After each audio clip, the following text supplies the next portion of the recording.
Where are we? Where are we? Where are we? Can anybody see me? Can anyone hear me? I don't know. I don't know. I don't know. Hi everyone. Just get my setup all configured here. Put this up a little bit because I feel like it's the thing's a little, you know, angled down. I want to make sure I'm not too obscured. Anyway, just gonna give a couple minutes for people to come on in if they so choose, if that's what they want to do. I don't know. I don't know who's gonna show up, but this is Office Hours with G, and it's exciting to be here. Exciting to be doing this live thing. Thanks for joining. Just gonna give a few moments for people to come on in case you don't know me.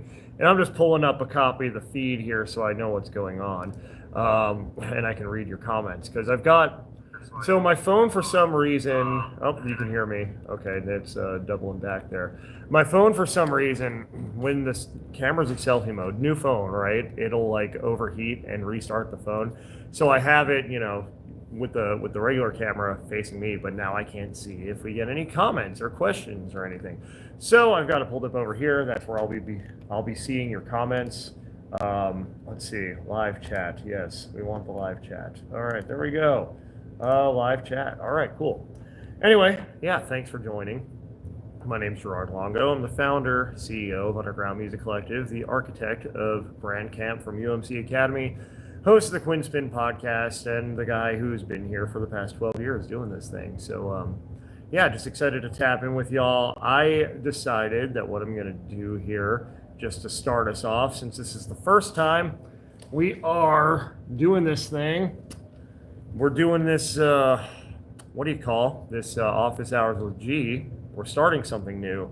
And there's a lesson in the book, 60 plus lessons from the creative journey, out now on Amazon, Ingram Spark, and the trunk of my car, called Just Start. It's the second lesson in the book. Now you might think, why isn't it lesson number one in the book? Well, that's because there's a lesson number one before that. And that lesson is that we're all building from zero. So what we're going to do is we're going to share those first two lessons of the book, and then that might give people enough chance to come on in here. And again, if you want to pick up this book and get all 60 plus lessons, you can go ahead and do that, but that's enough for the blatant product placement. Now it's going to be more subtle. And so let's flip on to it. You might hear a little bit of noise behind me, by the way. I am in an open space, so that might just happen once in a while, but that's cool. It's cool. It's a living, breathing environment here at Helping Our Music Evolve. And I will begin by telling you lesson number one. We're all building from zero. Every world-changing, life-altering, needle-moving endeavor started with nothing more than an idea. Everybody who has ever, quote-unquote, made it was somebody before they ever became a household name. Before she was Lady Gaga, Stephanie Germanotta was an NYU student, songwriter, and producer who made her name by sending her songs to major labels. She was signed to Def Jam in September 2006, but was dropped by the end of the year. Less than 2 years later, and no doubt due to her own persistence and artistic ingenuity, she became one of the biggest pop stars in the world. She has continued to reinvent herself to remain a force in entertainment ever since. Less famously, the guy who wrote this book, that's me in case you're wondering, is only doing so, or only did so, because of a series of realizations throughout the summer of 2013. I was on the everyday grind in corporate America, commuting multiple times per week from rural New Jersey. Oh, hey, Tony. Tony's saying hi. Hi, Tony. Thanks for joining. Hello, hello, hello. Yes, I was commuting from rural New Jersey, and yes, it exists, to New York City. I had just stopped playing football, my first love, in the year prior, to focus on more adult things. I was in a long-term serious relationship with somebody far more risk-averse than I. Had it all together, and it was time to straighten up and fly right. Life was fine enough. However, I had begun to wonder if fine enough was all there is. Would life ever truly be interesting again, or had I already peaked at 26?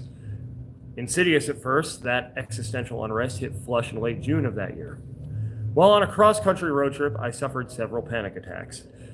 At first, I didn't realize why. And if you've ever had a panic attack, you know that confusion surrounding, and you know that it makes the whole thing worse. The more you think about it, the more severe it gets. I'm thinking as this is going on, what's wrong with me? Why can't I just enjoy this trip? Am I dying? I might be dying in the middle of this rental car in the middle of Louisiana. And in hindsight, I've come to realize that the time spent driving from New Jersey down to New Orleans, across to San Diego, and back again had finally afforded me time in my busy life to be with my thoughts. Between commuting to New York during the week and the Philly area where my girlfriend lived on the weekends, I hadn't had such a luxury in a long while. My life had become a series of going to the next place, for the next thing, for somebody else. On paper, I was crushing it, more than I had ever crushed it before. However, my foot race with the Joneses had left me moving without a sense of identity or purpose. Now, I was faced with the opportunity to organize my thoughts, ideas, and everything else I had been suppressing for the sake of being normal. I was overwhelmed and unprepared.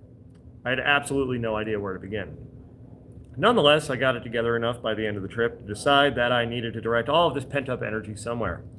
I knew that I was done literally risking my head to stay on the football field, and I knew that I had a bunch of creative hobbies and interests gathering dust on the shelf.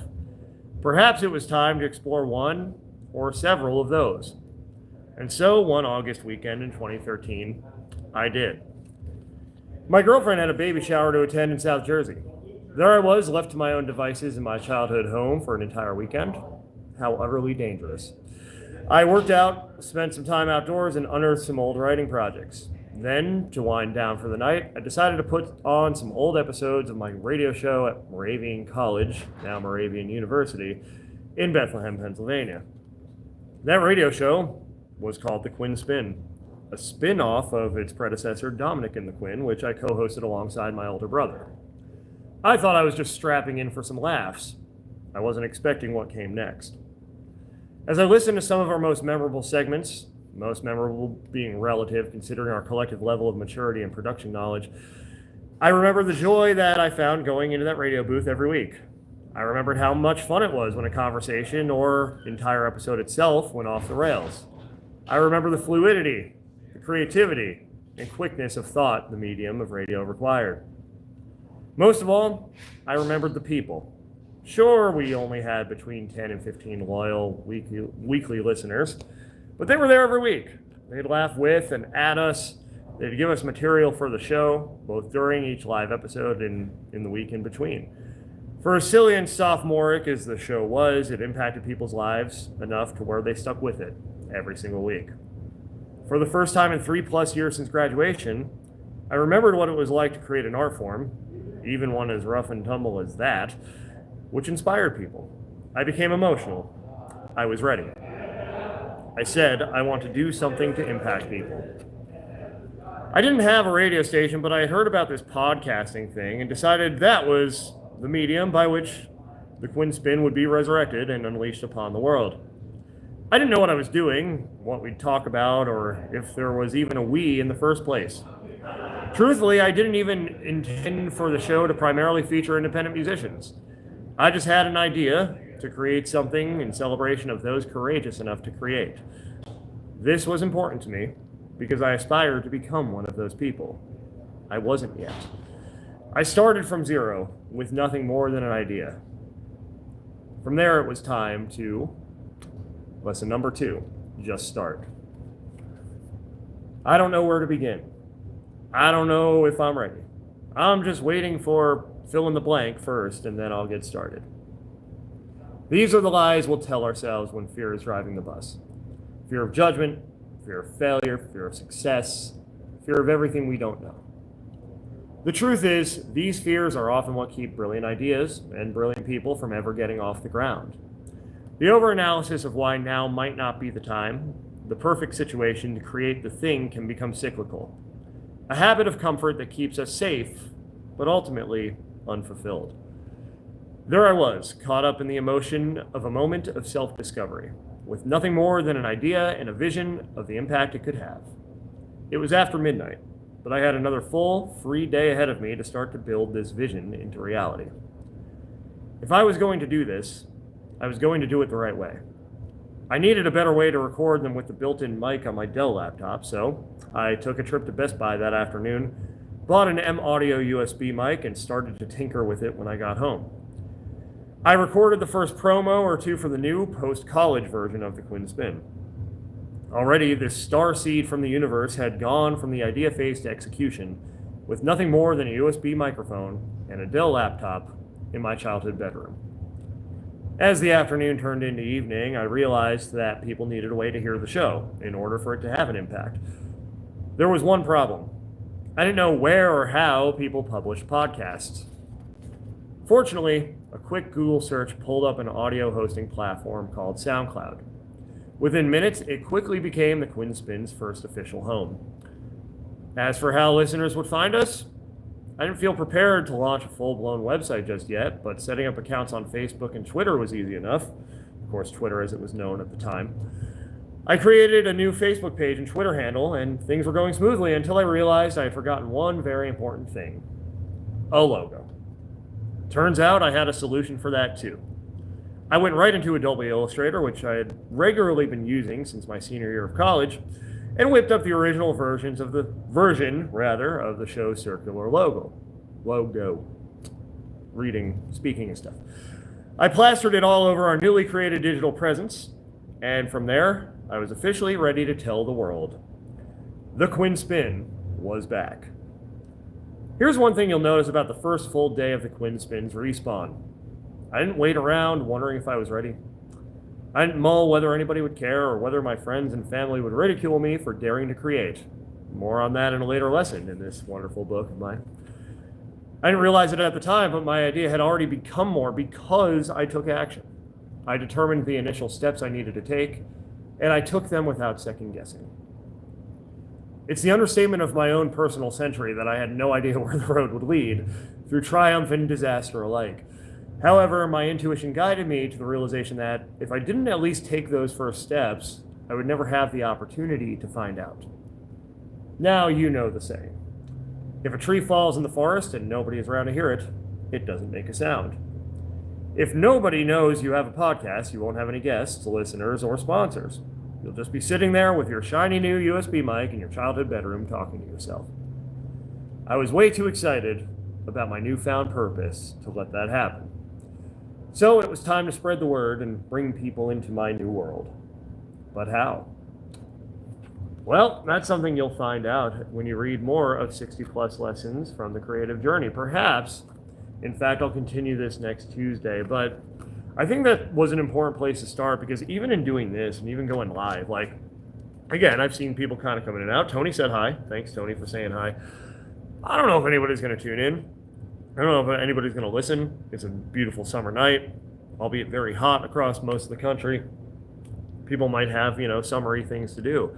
I'm just starting this series, Office Hours with G, just like I started a podcast nearly 12 years ago with no idea what would happen. I don't know. Maybe it'll work. Maybe it'll land and resonate with some of y'all. Maybe it won't. But the thing that I really want to get at right now is you don't know if you don't just start doing the thing. And so my hope is that that passage resonated with any of you who are finding yourselves in a place of hesitation to start something new or to maybe begin a new chapter of your creative journey.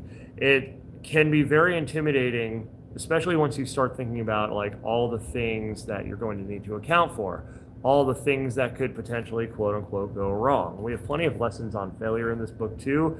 Failure is merely feedback. That is what I'll say for now. But when you just pick a direction and start going, you find those things along the way anyway, and you address them as they come, right?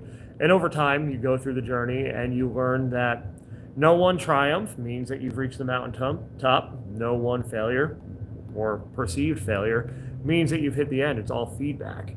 You learn not to get too high. You learn not to get too low. And you learn that it's all something that's informing the journey, right? I'm a big baseball guy. Some of you who know me personally might know I'm a huge Chicago Cubs fan, but I'm just a fan of the game in general. And what's baseball? It's a game of adjustments, right? Sometimes you're going to step to the plate, you're going to strike out. Sometimes you're going to hit a home run. Sometimes any particular outcome at any given time will happen in the wacky game of baseball. And it's the same with the creative journey. You don't know what you've got until you start putting it out into the world and getting that feedback. You don't know what's going to resonate until you start putting it out into the world and getting that feedback. And I think a big part of this that I wish I knew at the beginning of the journey, of course, was it has to resonate with you, right? It has to be coming from a place of your own values in order to feel right, in order to feel aligned. in order to prevent that burnout that might set in if you're acting outside of yourself or you're chasing the external validation of what your industry might want or the trends that you might be chasing, right? Start from a place within, create from that purpose, and step by step by step, you're going to uncover what's going to come next. You're going to uncover the relationships, the opportunities that are most aligned with your purpose if you're coming from a place of that purpose. And so that's one thing I definitely want to share with you. I think it's really important to keep in mind as we go, because there's so much, especially in the music industry, that will try to pull you away from that purpose, and I think that's why, so many people get burned out and frustrated because somebody came in and told them, this is who you need to be, this is what you need to do. And that wasn't necessarily aligned with what they wanted to create, the impact they wanted to have in the world, perhaps the problem they want to solve in the world, right? And so operating from that place of values, that place of purpose, it's what guides us. It's what lights our dark hour when the prospect of money, the prospect of fame, all the things, all the accolades and material possessions we could have seem so far off in the distance. It's not about those things. It's about the fulfillment that you get from what you create and the impact that it has. And in turn, the more worldly desires, the more worldly accolades tend to come in as a result of that, right? But operating from a place of purpose not only helps you build something of value to the world, it helps you build something sustainable that you yourself believe in. So when times get a little rough, and money's looking a little short, and opportunities seem to be in a slump, you have a reason to keep going and figure it out. If you believe in it, you will. If you don't believe in it, that's where you start to find the way out, right? And so that's what I want to share with you. Again, I thank anybody who joined here tonight. I'm going to make this a quick one, I think, tonight. I'm getting a little hungry. Got another call at 7 o'clock. But I just want to share that with you. If there's anything that you're seeing, that you're watching now, if you come across this later, and any questions you want asked on branding or answered on branding, the creative journey, just how that informs life, how business and art and life all inform each other. That's what I'm here for. And of course, if you want to know more about what we're doing at Underground Music Collective, I encourage you to visit umcworldwide.com. I encourage you to, of course, click the Academy tab if you want to take a deeper dive into your own creative journey and how we can help you, especially from a branding standpoint, especially from a goal setting and action planning standpoint. We'll be adding, of course, more offerings as we go. And I encourage you too to join our Underdogs community. Go to community.umcnashville.com to find out more, to sign up. It's super affordable. You get a lot of value. We have a lot of things brewing for our members and our artist ambassadors in particular here in the months and years ahead. So definitely check out the Underdogs community where creators have the power. These are not available as a merch item yet, by the way. We got a limited run for our brand camp graduates. And I grabbed one myself, but if you want one of these, let me know in the comments if you're digging these underdog tags here. See, there's what I consider the front, and then the back has the UMC logo. Really, there's no front and back, but I always wear this on the front.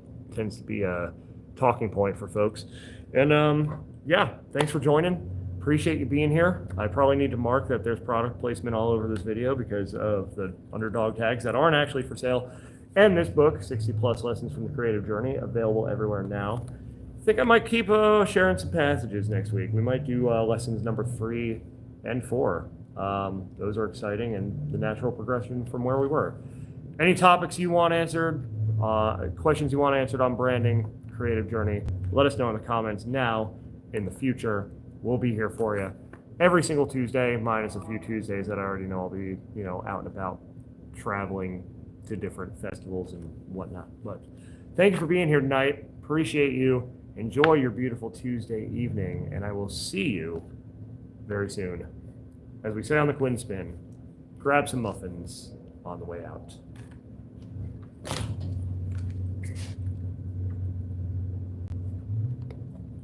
Yep.